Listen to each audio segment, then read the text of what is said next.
哥布林往往是异世界冒险番里最低等的怪物，但就是这种低级怪却臭名昭著，因为他们会凌虐被掳来的女冒险者，让他们沦为生育工具，而女神官不仅眼睁睁看着同伴们凌辱，自己也差点惨遭毒手。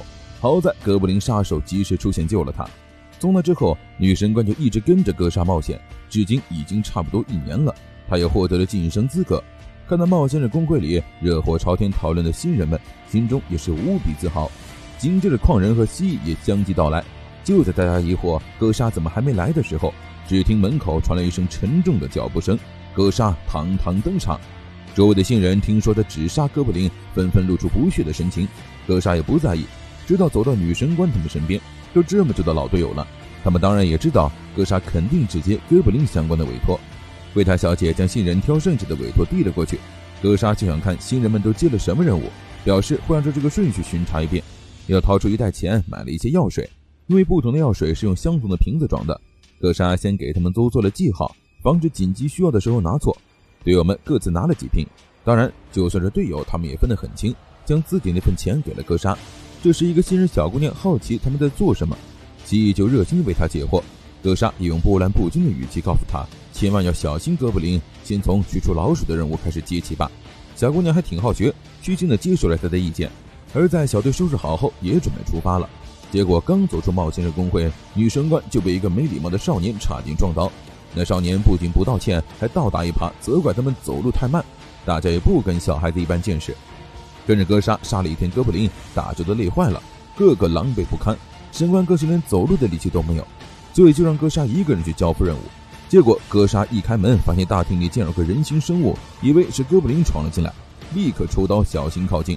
等那人转过身来，才发现是白天遇到的少年。少年被杀气惊醒，看到面前卧倒的哥莎，吓得尖叫出声，把打瞌睡的柜台小姐给吵醒了。柜台小姐开始记录哥莎他们的任务情况，听到那些杀哥布林的方式，少年下意识也想记下来，刚掏出小本本就被哥莎开口阻止，因为笔记要是被哥布林抢走了会有大麻烦。少年意识到面前的男人就是传说中的哥布林杀手，请求他教自己杀哥布林，但是哥莎毫不犹豫地拒绝，并表示如果没有人教就不采取行动，就算教了也不会有什么改变。少年不服气的不再开口。柜台小姐夜景记录完了，将哥莎那份报酬拿给他，还讲述了那个少年的事。他刚注册成为冒险者没多久，似乎就想一个人歼灭哥布林，哥莎就让他跟着自己走。少年离开前还恭恭敬敬地跟柜台小姐道了声谢。哥莎将少年带回了牧场，牧牛妹热情地跑过来迎接他。得知是少年没钱住旅馆，就帮哥莎向舅舅请求让少年住下来。舅舅自然是不愿意的，哥莎便提出可以让少年住自己租的仓库，而自己会醒着看管他。这谁看了不说哥莎是个大好人，带陌生人回来住，为了防止出问题，就自己不睡觉看住陌生人。这一下舅舅无话可说了，但是少年却不领情，对哥莎说话还是那副不情不愿的语气。哥莎也不是完全不睡觉，他在狩猎哥布林的时候练出了睁着一只眼睛也能睡着的本事，还告诉少年如果想杀哥布林至少要能做到这一点。少年不屑一顾，觉得根本没必要。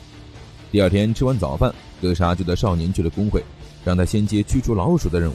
少年还是坚持要杀哥布林，哥莎便不再劝说。回到队友身边，发现神官似乎受了委屈，原来是升级失败了。审查官怀疑他的贡献度不够，毕竟队友都是1级冒险者，很容易让人觉得他是跟着划水混经验的。可大家都知道神官的用处还是很大的，就建议他去跟低级冒险者组队，就当是徒弟出师了。神官正犹豫的时候，那个少年又冒了出来，而且一过来就出言嘲讽，就算是担任后卫，你这种畏畏缩缩怕东怕西的家伙哪儿可能升级呀？蜥蜴听不下去，站出来帮神官说话，其实也是在帮少年自己，毕竟他刚刚那番话可是惹了所有的神官呐。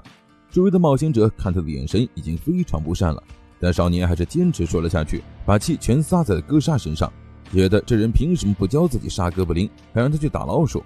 当即表示我这就去把哥布林全杀光。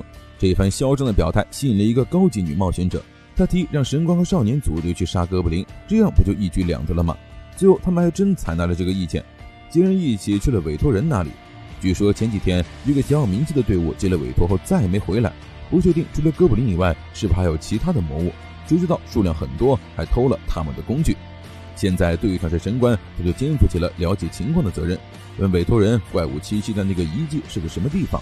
委托人就把地图给了他们，那里是一个陵墓，但墓穴口没有图腾之类的标记。神官又打听上一支队伍的配置，是白刺级和黑曜级混编组成的，有蜥蜴人战士、神官战士、魔法师和神官，似乎还有一个斥候还是事迹什么的。其中神官战士和神官都是女性。根据这些信息，已经足够格杀他们推测情报了。那支小队大概全军覆没，只剩下2位女性了。他们会遭遇什么也可想而知。入口没有图腾的话，说明都是一些小喽啰，不过也可能会是陷阱，规模大概30只左右。格杀和蜥蜴讨论的时候，妖精和矿人就在一旁闲聊，这方面不是他们负责的。矿人还教育少年，每个人都有各自的定位。少年还是不以为意，反正能杀哥布林不就行了。这是神官喊他们集合，大家一起来到了委托人所说的墓穴。小时候格杀曾被姐姐交代过不能靠近这里，只听说里面是由通道和墓室构成的。而神官只要一想到那2位女性的遭遇，就有些急躁，想赶紧进去救他们。被蜥蜴提醒，欲速则不达，神官平复了一下呼吸，开始作为リーダー安排人员。6个人刚好分成3列各2人，发生紧急情况变换队列也很方便。进去之前也不忘先消除身上的气味。率先出现的5只哥布林看上去已经饱餐一顿了，地上只剩下了骨头。格杀一支飞刀就直接解决了第1只，紧接着妖精射箭解决第2只，第3只超级武器就向妖精冲去，被挡在前面的格杀硬生生砸死。少年也挥起魔杖准备释放魔法，就被神官阻止，现在还不行，让妖精把门关上。动作极为敏捷的妖精转瞬间竟将几扇门尽数堵上，第4只和第5只也被蜥蜴出手杀死。这样一来，大厅的5只就全都解决了，剩下在一个一个房间的处理就行。少年不解，难道不应该赶紧解救被抓的人吗？神官没有回答，而是去查看了那些门，发现其中一扇门露出一截绳子。这年头连哥布林都会设陷阱了吗？不过看这个陷阱上面应该没挂太重的东西，而且被他们给发现了。当然也可以走其他路，一切看神官怎么决定。神官开始思索到底要不要去开门，少年却已经忍不下去了，他直接撞开他，伸手就要去开门。此时神官也做出了决定，不能开，绝对不能开。可他要说什么才能阻止少年呢？神官下意识的想依靠格杀，什么都没说就已经完了。少年拉开门，里面掉出来的是鲜血淋漓的碎肉，吓得他尖叫一声瘫倒在地，而这声尖叫也成为提醒哥布林的警报。就在这时，又一声尖叫从不远处传来，少年不顾其他人阻拦，立刻循着声音冲进了一个房间，却被眼前的一幕惊呆了。女孩被绑在椅子上，手上插满了钉子，一旁的哥布林拿着锤子正盯着他，露出不怀好意的表情。少年已经被吓得六神无主，放出一记火球将那只哥布林烧了个外焦里嫩，然后就给女孩松绑。然而下一秒，女孩身后就又出现了一只巨人，一棒就将少年拍飞。紧接着一群哥布林走了出来，少年终于意识到这是陷阱了，大声提醒队友们别过来，但他们已经来了。一把斧头和一支箭同时飞了过来，各自射中一只哥布林。蜥蜴和哥杀赶紧冲下来，有一人解决了一只，20只哥布林转瞬间剩下了16只。少年则趁机跑到女孩身边，来不及松绑了，矿人连带椅子一起扛起来，可里面跑出了更多的哥布林。大家都在等待神官进一步指示，最终他和哥杀对视一眼，决定使用圣光。哥杀一个人进去和巨人对战，圣光带来的耀眼光芒干扰了哥布林的视线，神官、妖精和矿人趁机带2个伤员撤退，没有队友束手束脚，哥杀直接在巨人身上点火，回头看了一眼，有半数哥布林也被卷入了火势之中。等他将面前那只落单的杀掉，就是还剩15只。很快他与妖精会合，又解决了2只，其他人则来到一个暂时安全的房间。少年干啥不行，甩锅第一名。神官喝了补充魔力的药水，巨人也追着哥杀和妖精过来了。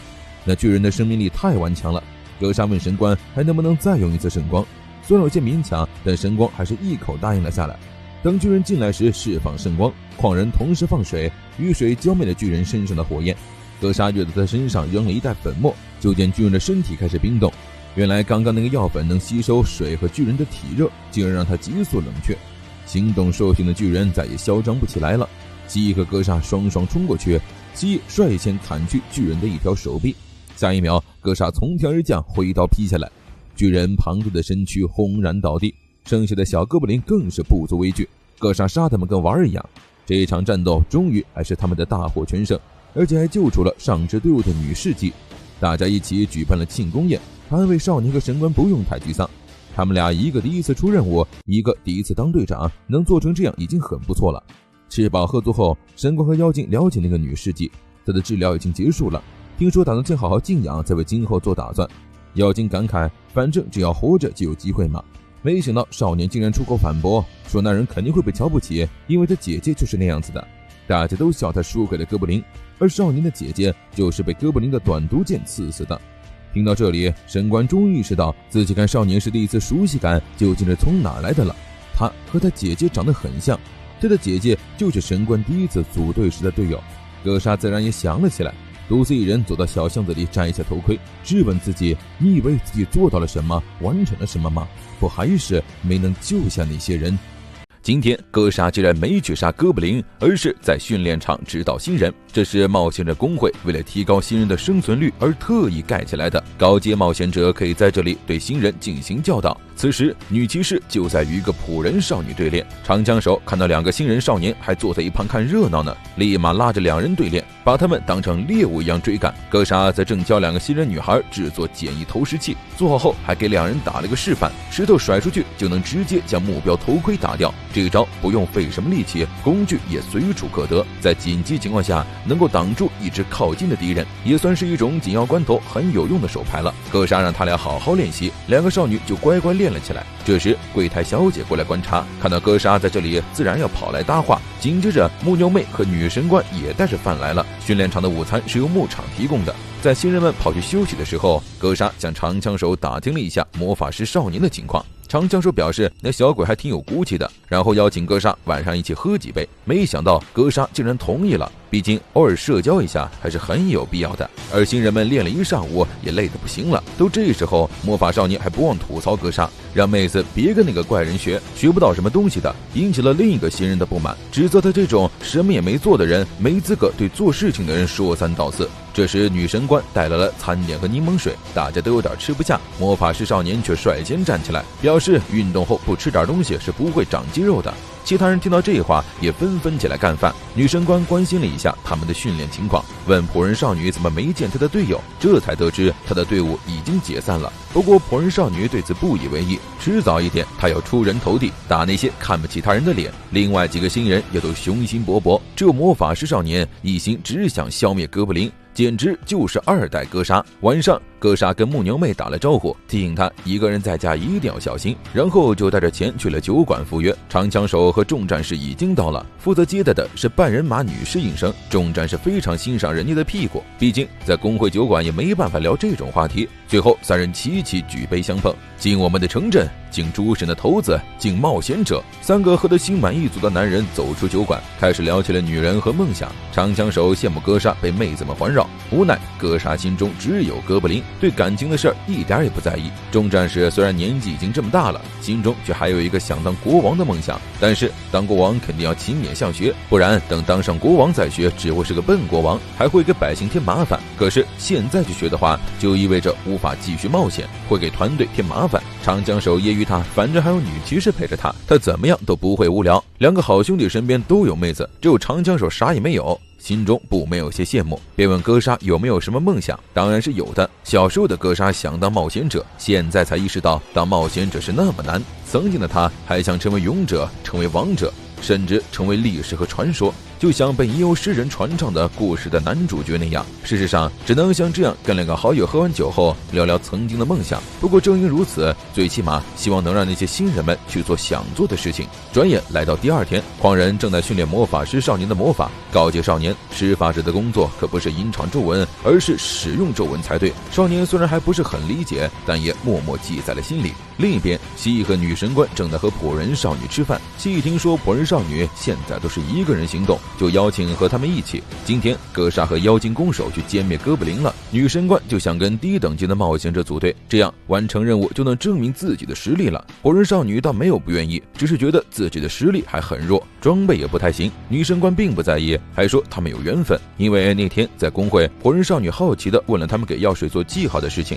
听到这个，少女就乐呵呵答应了下来。当然只有他们2人组队人数不够，破人少女就兴致勃勃去邀请其他新人了。另一边，格莎还在吃饭，吃一口就得掀一下头盔。最近她忙得脚不沾地，母牛们都很少能看见她了。她知道格莎应该很讨厌有人在那里盖东西。现在训练场的位置曾经是他们的村子，他们在那个地方有很多珍贵的回忆，但世界是在不断运转着的，他们也只能跟着接受改变这件事。格莎却说她现在还没办法接受，听起来似乎还另有所指。不过当务之急还是歼灭哥布林，最近那些东西又有行动了。果然有村民在回去的路上，在一个小土堆后面发现了一只哥布林，立刻挥起铁锹将其敲死，却发现那个土堆竟然是地洞入口。紧接着就有更多哥布林涌了过来。与此同时，格莎正在教新人们如何悄无声息杀死哥布林的8种方法。突然听见不远处传来一声尖叫，立刻抽出刀，然后有条不紊地给新人们下达指示，让他们先在这里待机15分钟，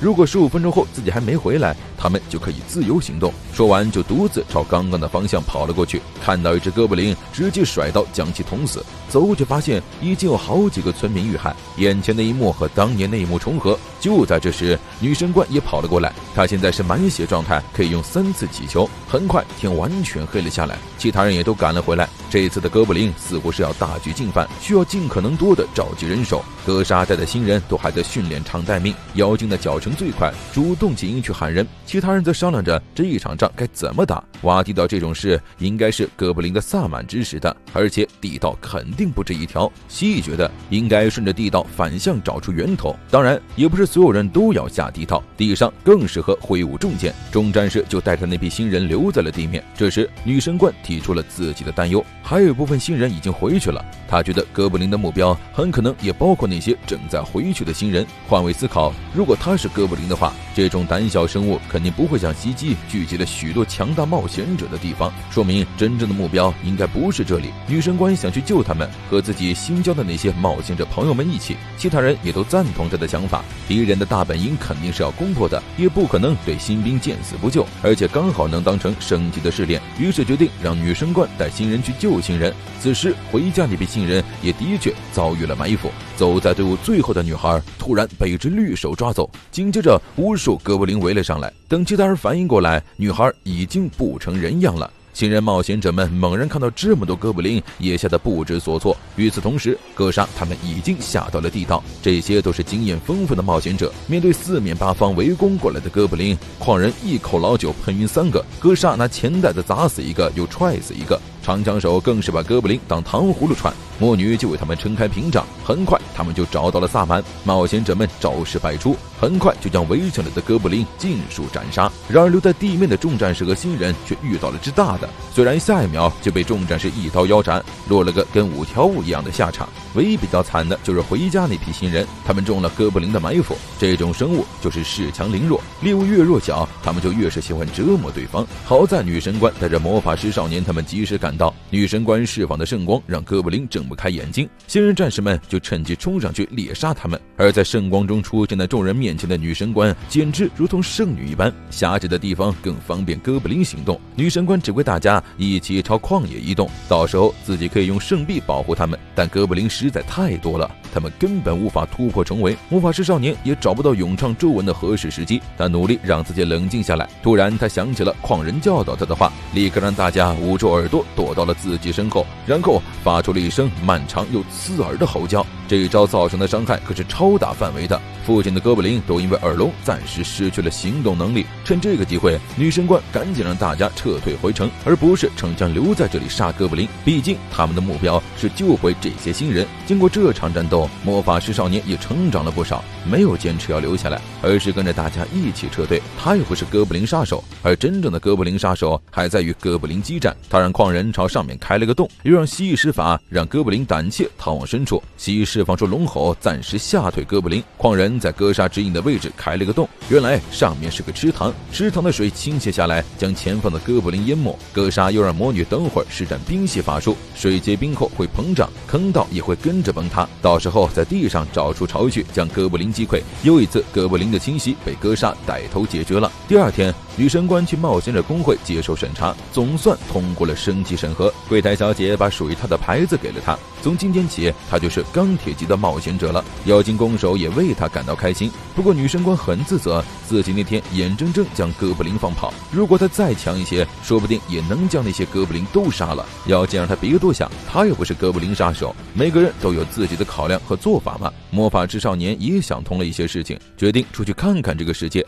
现在他也有梦想了，那就是成为一名屠龙勇士。没想到仆人少女也跟了上来，主动提出跟他一起。看到他俩拌嘴，格莎难得爽朗地笑了起来，告诉少年，如果遇上一个自称是忍者的仆人的话，可以报上自己的名字，说不定他会给他们一些帮助。然后目送两人离开。木牛妹走到了格莎身边，能感受到他的心情似乎不错。格莎没有反驳，因为真的发生了非常好的事情。哥布林杀手的妖精后宫竟然要跟表哥结婚了。起因是妖精收到了一封来自老家的信，随口说了句好像决定要结婚了，队友们就都以为他是要和他表哥结婚。女神官还担心结婚之后妖精就不能跟他们一起再冒险了，是她丈夫肯定也不会愿意。妖精这才明白过来他们是误会了，要结婚的人其实是自己的姐姐，不过她肯定是要回去参加婚礼的，毕竟8000多岁的姐姐终于嫁出去了。格莎他们作为同伴自然要同行，这样一来他们原本要记的那些哥布林相关的委托就要分给其他冒险者了。刚好工会也要给柜台小姐放个小长假，妖精邀请她和他们一起回去。不过在他们离开之前，工会希望格莎再能处理2-3件清除哥布林巢穴的委托。格莎当然是毫不犹豫地接了下来。这一次哥布林巢穴是在一座教堂，里面还有几位惨遭蹂躏的女性。格莎将哥布林尽数斩杀，也算是为他们报仇了。结束后他们对死者进行了祷告，好在还有更多的女性被救了出来。现在天已经黑了，他们只能保护这些修女暂时留宿一晚，等天亮后再带他们去安全的地方。格莎敏锐地察觉最近这些哥布林似乎变得有些狡猾，看来他们也逐渐获得了智慧。这时矿人搬出一块刻字的石板，妖精也侦查完周围回来了，并没有发现哥布林离开的痕迹。只要他们离开的时候注意不被跟踪，应该就不会再遭到袭击了。紧接着女神官也展示了自己新获得的奇迹，施展了魔法后，范围内的所有人身上的痛楚和外伤都消失不见。第二天将修女们送去安全的地方后，格莎也回到了牧场。母牛妹兴奋地跑出来迎接她，检查过后确认她没有受伤，才放下心来。格莎要将他们去参加妖精姐姐婚礼的事情告诉了母牛妹，妖精希望母牛妹也能跟他们一起去。母牛妹倒是想去，只是必须先征得舅舅的同意。而且一说到这个话题，他就问格莎还记不记得他们俩小时候的结婚约定。可惜格莎记性太好了，清楚地记得他们并没有过这样的约定。在参加婚礼之前，他们还要再完成一个委托，就是将那些刻着典籍的石板送到神殿，还能刚好在城里买一些送给新娘子的伴手礼。抵达城镇之后，女孩子们想顺便逛街买点衣服，格莎担心夜长梦多，石板会被哥布林盯上，就一个人将石板送去了神殿。时隔1年，她再一次见到了剑之圣女。剑之圣女听到有人进来，立刻站了起来，确认是格莎后，连语气都欣喜了许多。这个温柔大姐姐明明是最圣洁的剑之圣女，却在1年前惨遭哥布林轮番施暴，好在最后被格莎救了出来。他问格莎难道不想知道自己的事情吗？格莎却只回了一句自己的半路已经听说了，然后直接开始说正事，拿出了那块石板，上面是非常古老的文字。格莎只想知道上面是否有和哥布林相关的记录，可惜剑之圣女还无法解读。格莎顿时失去了兴趣，将石板留在这里扭头就走。剑之圣女想要挽留他，连忙起身走到了他的身后。格莎告诉他自己要去南方，知道自己留不住这个男人的剑之圣女只好提醒他，如果逆流而上的话一定要小心。他们已经好几次收到船只沉没的报告了。格莎接受了剑之圣女的好意。当天晚上众人在城市里饱餐一顿，第二天就走水路出发了。女孩子们也都各自买好了新衣服，女神官还是第一次买这样的衣服，纠结到底要不要穿上。另外3人赶紧撺掇，穿，肯定要穿呢。矿人和蜥蜴人在忙着干饭，却觉得城市里卖的面包还没有木牛妹家牧场做的好吃，而格莎则忙着制作木剑。毕竟他们走的是水路，平常的战斗手段肯定不够用了，需要做更加充分的准备。剑之圣女所说的船只沉没事情很有可能也是哥布林干的，他们不能掉以轻心。很快木筏就来到了一座堤防，一路上的平安无事。等到闸门打开，他们就算彻底出城了。再往前面，风景就变得相当壮观，两边的山是大自然的鬼斧神工，过了这些山就能抵达妖精的故乡了。格莎和蜥蜴却没心情和他们讨论风景，两个人都感知到有东西正在靠近他们的木筏。很快其他人也跟着警觉起来，格莎给了木牛妹和柜台小姐印一块布，让他们披起来。往前航行了没多远，两边的山就突然滚落大量巨石，女神官立刻吟唱咒语为大家撑起屏障。没想到石块后面是无数飞来利剑，妖精举起弓箭往山上射，掉下来的是一头巨狼。格莎将那支箭回收，把狼踢了下去。这次妖精连射3箭，格莎也拿出他削好的投掷枪，这时精准度远不如妖精，只能凭感觉投掷出去。但是越来越多的石块伴随原木掉了下来，水面被激起层层波浪，他们的木筏越来越不稳了。再往前竟然还有一张拦网，看来敌人是说什么也要把他们的船弄沉了。木筏撞到拦网后停下，上面的哥布林骑着魔物挥舞着武器，不知道在冲他们嚷嚷着什么，又接连不断的射箭和扔木头。矿人操纵着水精灵试图把木筏往上抬，女神官灵机一动，施展了新学队的奇迹，前面那些由坏掉船只组成的拦网竟然被净化了。只是这对于女神官的负担太大，支撑不了多久，其他人便放弃找出哥布林的巢穴斩草除根，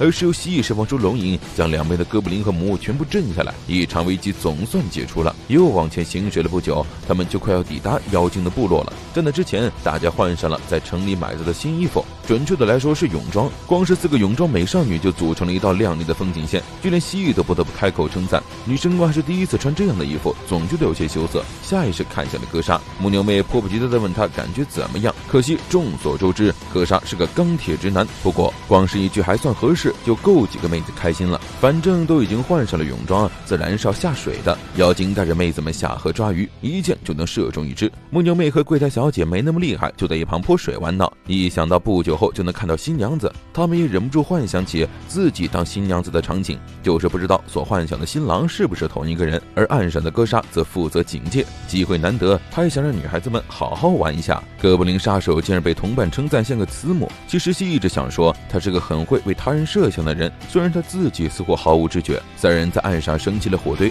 这里已经是妖精的领域了，哥布林大概率不会袭击这边。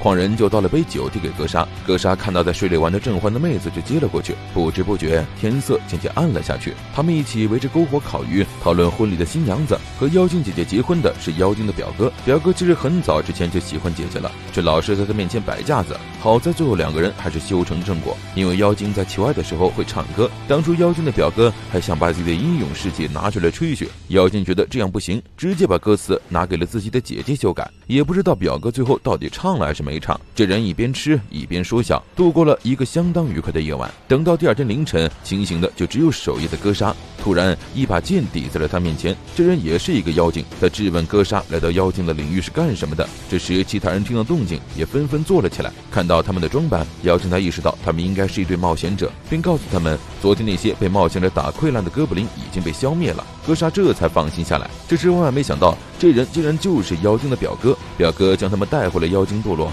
并且提起了一件事，据说断河之物最近来村子附近了，那是潜伏于丛林深处的古老存在。不知不觉他们已经抵达了村子，和人类居住的城镇相比，这里简直就是仙境，房屋甚至都建在了树上。表哥安排他们去洗澡吃饭，只有哥莎和妖精留了下来。而妖精的姐姐听说妹妹回来了，迫不及待地出来迎接。和妖精的性格截然不同，姐姐看起来非常沉稳大方，感谢了哥莎对妹妹的照顾。这时哥莎注意到了后面一个长耳妖精，也是他当初从哥布林洞窟救出来的。哥莎直接走到他面前，告诉他已经被杀光了，那些家伙全都被他们杀光了。女孩就像是了却一桩心愿一样，眼泪瞬间滑落了下来。姐姐看到这一幕也颇为感动，但她依旧不想让自己的妹妹继续当冒险者，毕竟他们做着最辛苦最危险的工作，却只能拿到非常微薄的报酬，甚至还要和矿人同吃同住。妖精也不可能抛弃同伴不管，再三告诉姐姐自己和他们冒险有多么的开心。话还没说完，地面突然剧烈的震动起来，妖精立刻让姐姐回去，同时掏出了自己的弓箭。哥莎也从里面冲了出来，竟然看到一只巨大的恐龙正在往这边走来。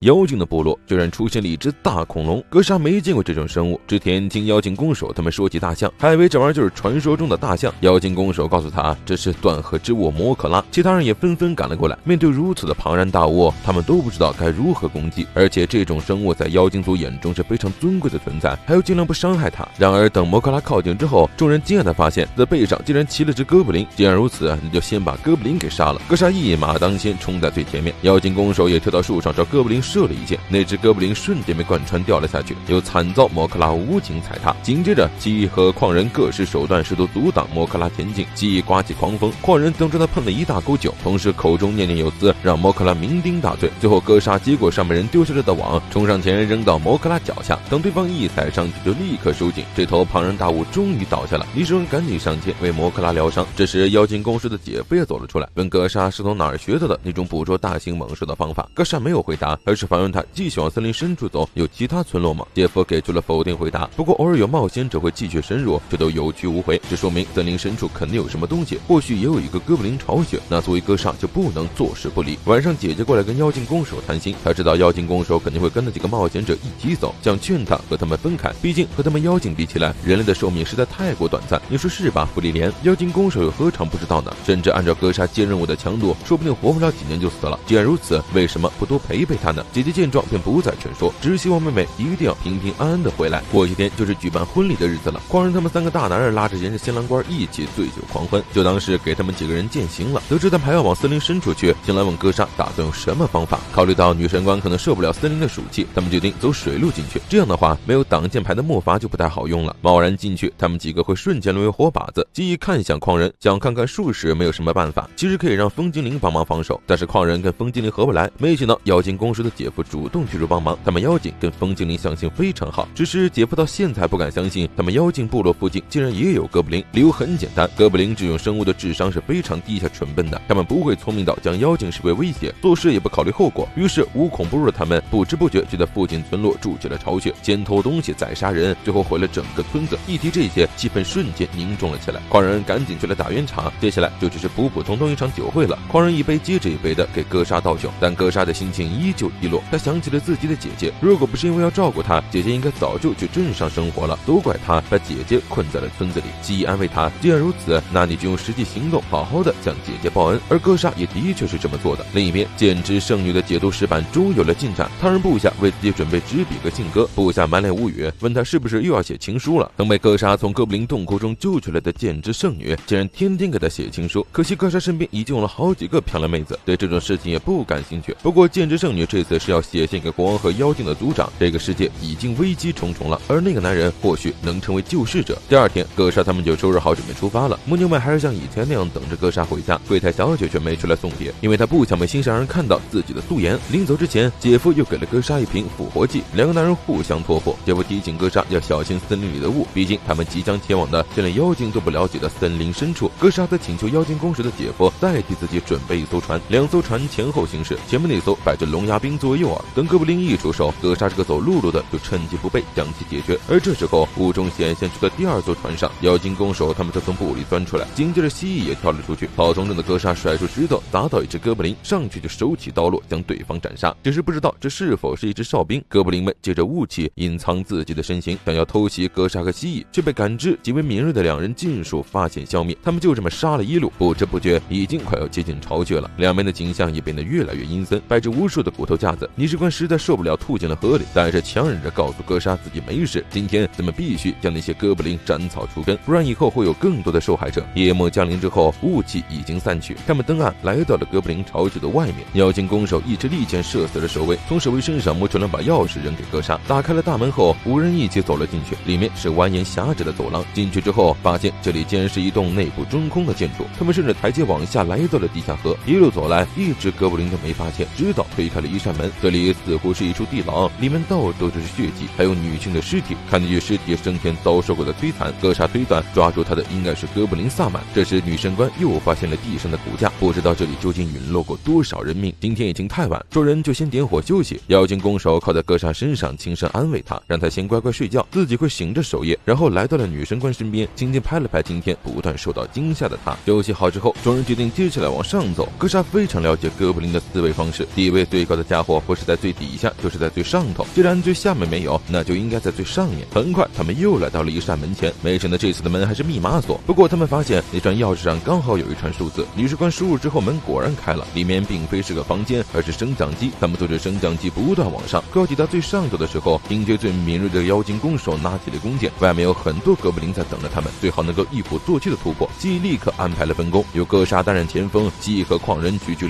翼，女神官待在妖精弓手后面，妖精弓手就紧盯着4面8方进行支援。门开之前，蜥蜴和女神官先给他们上了个 buff， 一开门就立刻冲了出去，看见哥布林就杀，由哥莎拿下一血，其他人也紧随其后。这时妖精弓手追到了哥布林群后边，有一个拿着法杖的哥布林，想必就是萨满了。打团战的时候千万不要惹对方奶妈。在其他人奋力杀哥布林的时候，女神官也努力的在为他们进行支援。突然一支利箭射了过来，划伤了他的侧脸，但他不慌不忙的吟唱起了咒语，圣洁的光芒瞬间驱赶了那些哥布林。他们争先脸恐后的从屋顶上跳了下去。妖精弓手趁机举起弓箭瞄准萨满，一箭就贯穿了他的肩膀。萨满恼羞成怒，举起了法杖，骷髅头里竟然喷出一大团黑烟，瞬间笼罩了整片战场。而且那些黑烟还是有毒的，呼吸过后仿佛置身于水中一样，甚至连哥莎都倒了下去。几只哥布林趁机过来制住了他们，他们挥舞着各种武器残忍对待战士们。哥莎的肩膀也被哥布林刺穿，鲜血顿时涌了出来。唯一没有受影响的就是奶妈女神官，此时此刻只有她能力挽狂澜，不然要不了多久就会全军覆没。女神官努力压抑住自己心中的恐惧，吟唱起了净化的咒语，目标直指最污秽的哥布林萨满。一双透明的大手出现在萨满面前，触碰到萨满流血的血液便立即消失，那股力量顺着血液涌进了他的身体。萨满发出了痛苦的嘶吼声，最后又倒了下去。女神官心中有惊恐也有自责，泪水划过了他的脸颊。哥莎赶紧走过来称赞他做得很好，女神官这才重新振作起来。而哥莎喝下了妖精弓手姐夫给的那瓶复活剂，其他人也相继站了起来，大家重振旗鼓，一鼓作气突破了哥布林大军的重重包围，来到了屋顶边缘，然后一起跳了下去，在狂人的法术作用下安全落地。等他们跑到安全的地方之后，水从上面涌上来冲破大门，哥布林连同命在的萨满全被冲了下来，这都多亏了哥莎的计策。他们用隧道的法术提前在堤防要塞开了个洞，这场哥布林危机总算解除了，大家的心情也不再去放松了下来，开始讨论结婚的话题。女神官却没有加入他们，她不知道自己是否还有资格继续信仰地母神，毕竟明明是用来救人的奇迹，她却屡次用来杀人，这样的她还值得地母神为她引发奇迹吗？就在沉思时，哥莎突然让她抬头看，建筑的上空赫然出现了一道美丽的彩虹，仿佛是在庆祝他们的胜利，也或许是地母神在回答女神官的疑问。哥莎他们回去后刚好赶上妖精公叔的姐姐和姐夫举行婚礼，两人在族人的见证下诉说了誓言。哥莎他们也和妖精们载歌载舞，为这对新人庆贺。女神官也在妖精公叔的建议下为新人祈求地母神的祝福。就在这时，姐姐和姐夫携手走到了前面，妖精公手便带着自己的几个女伴也走了过去。接下来是新娘送礼的环节，据说拿到礼物的人就能成为下一个结婚的人。姐姐将头上的花环抛了出去，四个女孩全都是向往的表情，不知道她们究竟谁接到了花环呢？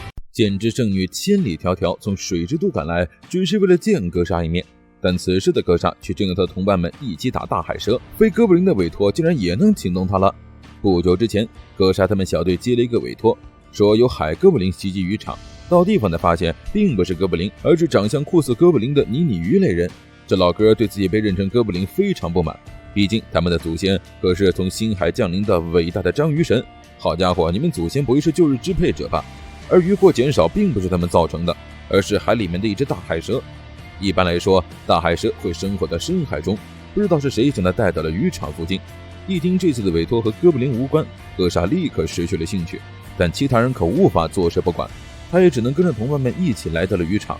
没想到这只海蛇如此之大，妖精的弓箭对它毫无作用，就算射中，伤口也会立马恢复。不过这些攻击能分散大海蛇的注意，哥莎就趁机将一杆长枪投出去，贯穿大海蛇的脖子。这番动作激怒了对方，一口就咬上了他们的船。女神官赶紧念咒施展奇迹，船被金色的屏障暂时包裹。奇异见状，立刻投出武器。大海蛇痛苦地摇摆着自己的身体，最终沉入了水下。可他们的船也被损毁，这样下去迟早会沉船的。而且众人心里清楚，敌人只是暂时躲避，准备伺机而动，并不是真的被打倒了。妖精爬上桅杆，向远方射出一支箭。哥莎提醒其他人，等那家伙一出现就扔掷鱼叉。果然，大海蛇耐不住性子，很快又浮出水面。女神官率先吟诵咒语击退了对方，蜥蜴将一柄鱼叉扎在了海蛇身上，狂人则扔出一袋白色粉末，然后吟唱咒语召唤水精灵和风精灵，操纵着大海蛇在水面不停地翻转游曳，最后把自己打了个死结。妖精就直接往他眼睛里射箭，终于将大海蛇彻底杀死，庞大的身躯沉入了海里。哥莎忍不住感慨了一句，如果哥布林也这么好收拾的话就好了。回去后，他们拿到了委托人给的报酬，有好几个漂亮的装饰品。哥莎让大家各自挑选自己想要的，剩下的就换成钱平分。蜥蜴拿走了化为玛瑙石的龙之颚，妖精拿走了一个金闪闪的牌子，打算寄给姐姐。女神官拿走珍珠，打算供奉给地母神。矿人选择的是独角，打算当成触媒使用。最后，哥莎拿走了海螺，送给木牛妹当礼物。不得不说，这小子是越来越懂人心了。不知道剑之圣女知道了有什么反应？他千里迢迢来找哥莎，委托他去杀哥布林。这次的哥布林出现在了水之都去王都的路上，因为有那些东西存在，害怕哥布林的剑之圣女的没法走那条路了。但他必须参加这次在王都举行的会议，所以想拜托哥莎担任自己的护卫。沿途如果遇到那些哥布林，就将他们杀掉。剑之圣女的酬劳非常丰厚，大家都很乐意出这趟差。在路过牧场的时候，格莎看到牧牛妹就跑去打了声招呼。剑之圣女注意到了这一幕，就问女神官那个女孩是谁。女神官告诉了她之后，剑之圣女看上去有些落寞。告别了牧牛妹，格莎跟大家一起踏上了前往王都的路途。走了一天都没遇到什么危险。晚上，众人在林子里安营扎寨。剑之圣女看到格莎一个人守夜，就走了过来。听到格莎说哥布林今晚或者明天应该就会发起进攻，剑之圣女露出了脆弱的表情。格莎便让她先去睡觉，反正出了事有他们呢。剑之圣女就不愿意离开，两个人就这么静静地坐着。忽然，女神官从睡梦中苏醒，走了过来，翻找女用水，发现剑之圣女和格莎坐在一起，剑之圣女还满脸娇羞的模样。谁能想到格莎也会遇到修罗场呢？女神官不解地问他们俩怎么了，格莎就回答她睡不着了而已，气得剑之圣女小嘴撅了起来。然而下一秒，在场的几人就警觉了起来，他们听到了敌人来袭的动静。女神官立刻穿上锁子甲，拿起法杖喊大家起床。格莎起身将身后的剑之圣女也拉了起来，手紧紧握住人家的胳膊，亲自将她送回马车并锁上了门。接下来就是他们小队的战斗了。林子里阴风阵阵，同时夹杂着哥布林尖锐的叫声。突然草丛中冲出一头魔狼，格莎一把将其击倒，上面的哥布林也摔了下去，背后还有一个血手印。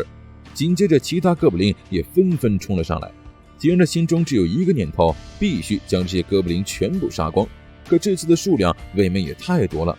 在战士们战斗的时候，妖精就在树上不停地搭弓射箭，这里地形不方便他们行动，蜥蜴就先撤离了战场。女神官为剩下的人撑起了防护，哥布林和魔狼争先恐后地撞了上来，却无法冲破那层屏障。很快蜥蜴搬来的救兵就出现了，两只龙牙兵和格莎他们前后夹击，总算将那些哥布林尽数消灭。在第二天黎明到来之际，他们将哥布林的尸体堆在一起，格莎和蜥蜴一起清点了一下，发现数量跟剑之圣女之前说的对不上，而这些哥布林应该是没有巢穴的流浪部族，一般来说会随身携带存粮，这些哥布林身上却什么也没有，这说明还有其他哥布林在这条路上。同样有人注意的是哥布林背上的血手印，格莎干脆将哥布林那块皮给剥了下来。不过在抵达王都之前，他们并没有遇到第二波。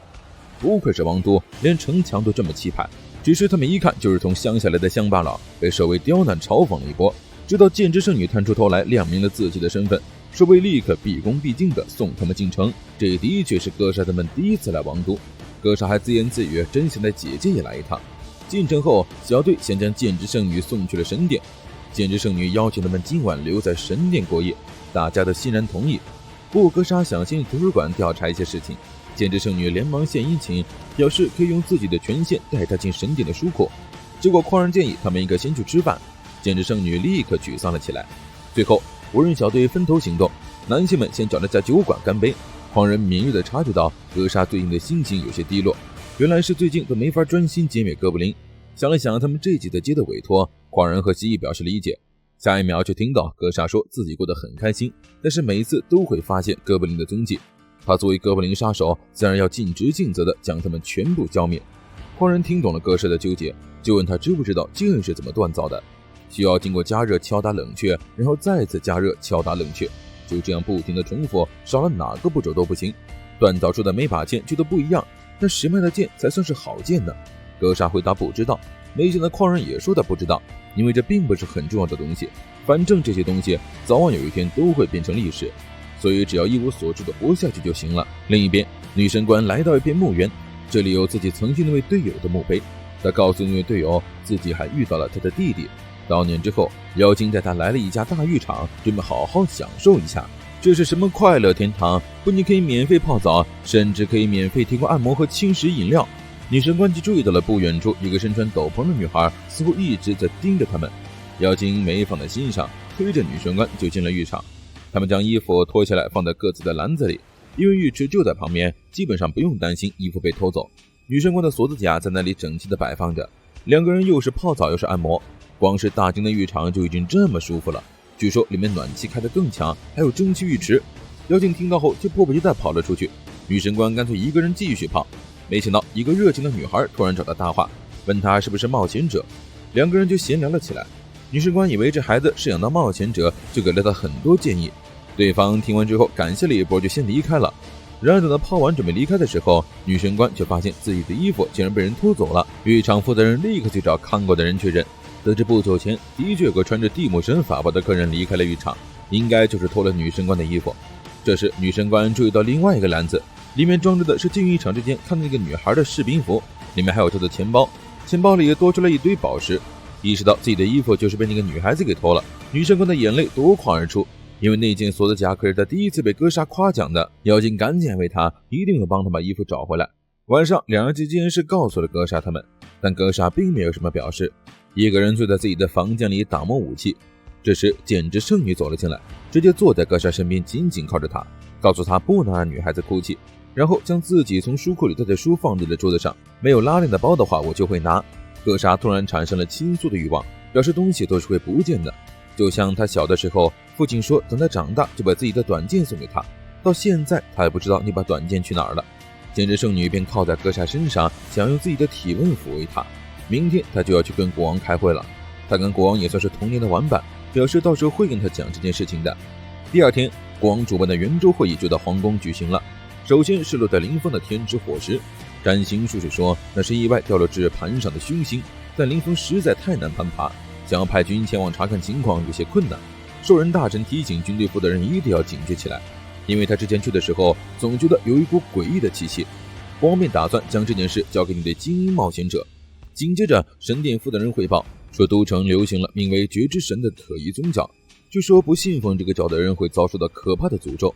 大家聊的事都是事关国家的大事，只有剑之圣女突然来了一句，我的友人在浴场被人偷了神官符和珍贵的锁子甲，国王答应他会好好的调查。就在这时，一个女仆慌慌张张地跑进来，原来是国王的妹妹不见了。没错，王妹就是偷走女神官符和锁子甲的小偷，可是她现在也被哥布林抓走了。公主是偷溜出皇宫的，穿上偷来的衣服后就乘坐了一位商人的马车，想让他带自己去北方，没想到半路上遭遇哥布林袭击，两人寡不敌众。商人本来想骑马逃跑的，公主就非要留下来和哥布林战斗，结果马车被掀翻，她自己也被哥布林给带走了。商人不想送人头，就快马加鞭的到王都找人想办法，刚好遇上了跑出来找公主的女仆。当务之急是赶紧把公主救回来，可是国王却没脸派出大军，毕竟这种丑闻一不小心就会传到其他国家，可是有关他们国家存亡的大事，必须找到值得信任的冒险者。刚好剑之圣女之前就是冒险者，众人就试图逼迫她接手这个任务。剑之圣女的脸色瞬间就变了，好在她的侍女及时带来了哥杀几人。哥布林这种东西当然得交给哥布林杀手来消灭。究竟是什么让曾受到哥布林凌辱的剑之圣女再一次踏入哥布林的洞窟？那当然是因为哥莎受到了危险。国王的妹妹偷走女神官的衣服准备出城，结果半路被哥布林劫走。消息传到王宫之后，国王本来想让剑之圣女去的，但是哥莎挺身而出，关于哥布林的事情他当然义不容辞。等他们走后，勇者一行人也收到了传唤，来到了王宫。不过国王有另外的任务交给他们，那就是去调查坠落于北方林峰的火石。勇者小手一挥，包在我身上，圆桌上的氛围和乐融融，国王心中却还怀着对王妹的担忧，希望哥莎他们能救出自己的妹妹。在准备出发之前，妖精拱手问女神官会不会觉得心里不舒服，毕竟王妹可是偷了她的衣服才跑的。女神官当然没有大度到能当什么事儿没发生过，可就算如此，也不意味着王妹需要因为这种事受到那么大的惩罚，所以她只想尽快救人。这次的哥布林巢穴是在迷宫里，而在出发之前，剑之圣女追了上来。哥莎顺便将自己整理好的资料给了她，剑之圣女也给了她一份地图，上面有迷宫前4层的详细信息。不过第4层就已经是冒险者能够到达的极限了，再往深处基本上有去无回。但剑之圣女还是将通往地下深处的钥匙放在了哥莎手中，并且盼望他们能够平安归来。众人收下剑之圣女的好意，便出发了。但是一旦发生和哥布林相关的事情，就会勾起剑之圣女痛苦的回忆。他颤抖着手感慨，如果哥布林能够消失掉就好了。另一边，哥莎他们赶到了王女被劫的地方，现场留下了王妹被偷走的女神官的魔杖，但是没有血迹，看来公主暂时没有生命危险。哥布林抓她可能是想让她成为新娘或者活祭品，不管是哪种都不能拖得太久。几人立刻向迷宫出发，迷宫的入口处就出现了哥布林和狼的脚印。愚蠢的哥布林永远会觉得待在高处或者深处的家伙是最伟大的，所以他们不需要费力探查，只需要去最高或者最低的地方就行。西先分析了一下现状，哥布林们既然敢固守城池，要么就是无路可退，要么就是笃信会有援军过来。如果有援军的话，肯定会从最危险的地底涌出来。于是他们选择了从高处进入。大家一起爬上塔楼，开始讨论作战计划。哥沙只提醒他们一句，尽量不使用或者少使用皱纹。终于他们进入了迷宫，这是女神官第一次探索迷宫，没想到第一次就是这种高难度的。西认为应该走升降机直接攻入第4层，结果还没找到升降机，就有几只哥布林骑着狼从黑暗中冲了出来，数量不算多，他们还能应付，就是距离有些近，再加上走廊狭窄，让妖精弓手箭射得有点难受。不能用中文，只能用短刀近身战的矿人就更难受了。眼看哥布林数量越来越多，妖精弓手的箭矢都快见底了。好在西及时注意到出路，大家一鼓作气冲向转角深处那扇门。女神官和矿人不擅长近身战，就时刻帮大家注意后方，结果又有一批哥布林冲出来阻挡他们的去路。这样下去，他们没到第4层就先筋疲力尽了。哥沙便准备用他那些损伤让其他人先走，自己掏出一瓶汽油扔到哥布林身上，然后一把火将他们给烧了。熊熊烈火横亘在路中间，他们相继跳了过去，但还是存活着几只哥布林。哥沙边的矿人和蜥蜴协力撞门的同时，打开卷轴将那些哥布林转移到了别的地方。紧接着他们进入了第2条走廊，这里比刚刚更黑了，甚至连打火石都打不着。众人休整过后摸黑向前，总算找到了升降机。然而他们转移走的那些哥布林居然掉到了勇者他们正在调查的那座山上。眼前这一坨肉就是天降克苏鲁，扭着扭着肉上突然就睁开，这便是勇者他们3人要调查天降祸事的真身。眼一看就感觉自己被精神污染了，勇者挥剑砍下了肉块的手，但那只手瞬间复原伸了过来，好在贤者及时展开屏障，剑圣随时冲上前将烂肉的手臂斩断。既然这玩意会流血，那就说明肯定是会被杀死的。他看起来没什么智商的样子，似乎是会膨胀的极限在展开袭击。如果不在这里解决的话，他肯定会吸收更多生物的，比如周围这些哥布林尸体。这些哥布林是刚刚他们战斗的时候突然从天而降的，正是哥沙转移走的那批。好在烂肉现在的实力还不是很强，勇者挥剑从天而降，将那团烂肉竖劈成2半。与此同时，哥沙他们正坐升降机前往第4层。首先可以确定，这群哥布林中一定有一只萨满，而且应该在最近这一带肆虐的哥布林是同一批。眼看快到第4层了，妖精弓手用他过人的听觉听了一下，只能听见外面有一些哥布林的脚步声，不过究竟有多少以及有什么装备就听不出来了。除此之外，还有一股奇怪的味道，细觉得对方很有可能在进行某种仪式，为此需要焚香。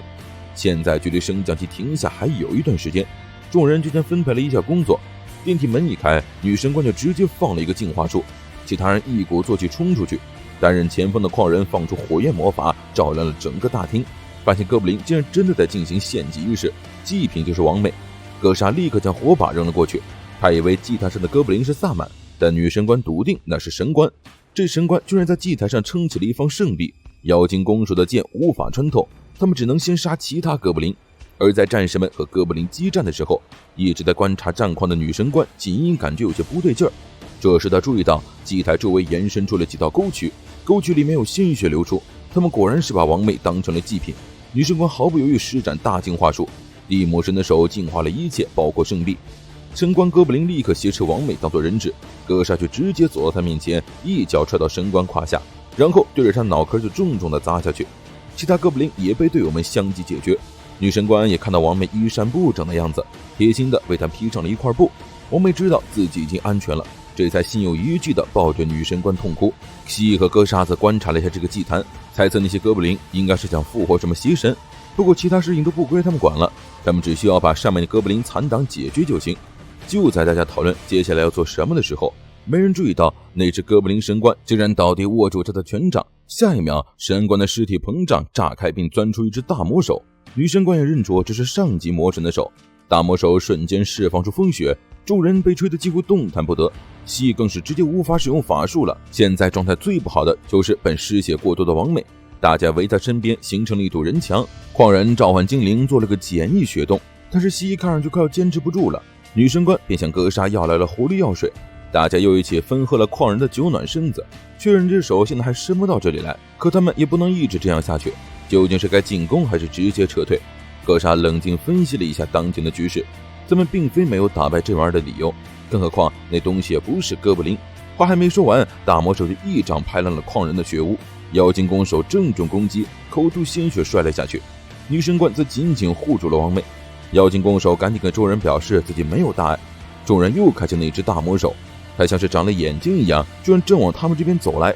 大家全都用信赖的目光看向哥莎，等待他做出决定。而哥莎还是那句话，我有办法。哥莎究竟有多可靠？即使面对的是上级的魔神之手，也依旧如此从容。哥莎的计划就是让女神官去吸引魔神之手的注意，让其他人悄悄撤退。眼看大魔手朝女神官攻去，哥莎立刻朝他脚下扔了一瓶石油，滑溜溜的石油让大魔兽怎么也走不出那片区域。如果现在温度太低，点不着火，哥莎就让女神官去做她该做的事，自己扔出绳索勾住大魔手，示意他朝自己这边过来。没想到大魔手瞬间将他甩飞到墙上。女神官担心地喊了一声，哥莎表示自己没关系，让女神官尽快开门。原来他刚刚把剑之圣女给的那条缎带带给了女神官，女神官这就摁在升降梯门边的台子上，他这边很快准备好，随时都能开门。结果大魔手又要开始放暴风雪了，其他人见状也纷纷采取了行动。矿人让火精灵借了蜥一点魔力，蜥便召唤出一块火石，让妖精弓手把那块火石当箭一样射过去，火石瞬间抵消了即将凝结而成的暴风雪。哥莎趁机一鼓作气将大魔手拽倒。与此同时，女神官打开了通往迷宫深处升降梯的门，大魔手直接被甩了进去，径直掉到了下面。趁对方没有来得及爬上来的时候，女神官又撑开了一层屏障，飞奔上来的大魔手怎么也破不开屏障，最后就掉了下去。但这远远没有结束，他只是在最下方猛地冲上来，用最猛烈的冲击去顶撞屏障，竟然真的将屏障顶得布满裂痕，眼看女神官就要支撑不住。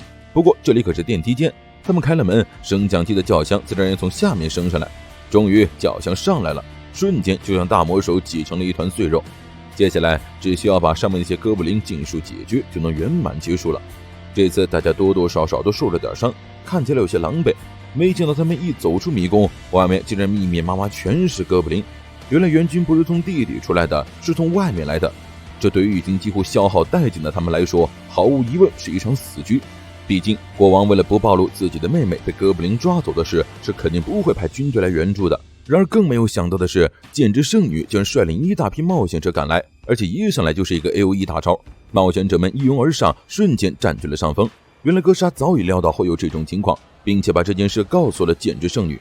好在剑之圣女没有让她失望，终于克服了自己的心理障碍，再次来到了哥布林洞窟，无愧于自己圣女的职责。看着那么优秀的剑之圣女，女神官也默默下定决心，一定要努力变强，总有一天也能成为哥莎的助力。然而这一次邪神复活事件其实是人类所为，因为有一个帮我定的事，这个贵族不好好享受他的荣华富贵，一心只想推翻现在的国王自己上位，便和邪教徒合作，用天之火石的力量操纵哥布林抓走公主，并让公主成为祭品，让魔神复活，再让魔神与来自星辰彼端的人交合，创造出害人之物。这害人之物还能拟态成公主，等支配了那个东西之后，整个国家都将被他握在手中。自以为计划进行很顺利的贵族，都已经准备向外界放出公主被玷污的消息了。结果天花板突然被人踩塌，传说中的钻石骑士现身，单枪匹马就将贵族宅邸搅了个人一样麻烦。上述数据，哥莎他们结束之后也回到了城镇，他们救了公主，又杀死了大魔手。按理说国王应该给予许多报酬的，结果哥莎那个死脑筋只愿意收下歼灭哥布林的报酬。妖精公使和女神官还能怎么办？宠着呗。柜台小姐则告诉了女神官一个好消息，那就是王位要归依地母神了，因为她也想变得和女神官一样强大。女神官这才意识到，原来自己不知不觉间也成为了别人憧憬的对象，简直就要喜极而泣了。而王都之行并没有改变哥莎的生活，他依旧每天去冒险着工会接委托，然后去杀哥布林，继续过着这样一成不变的日子，因为这就是他的选择。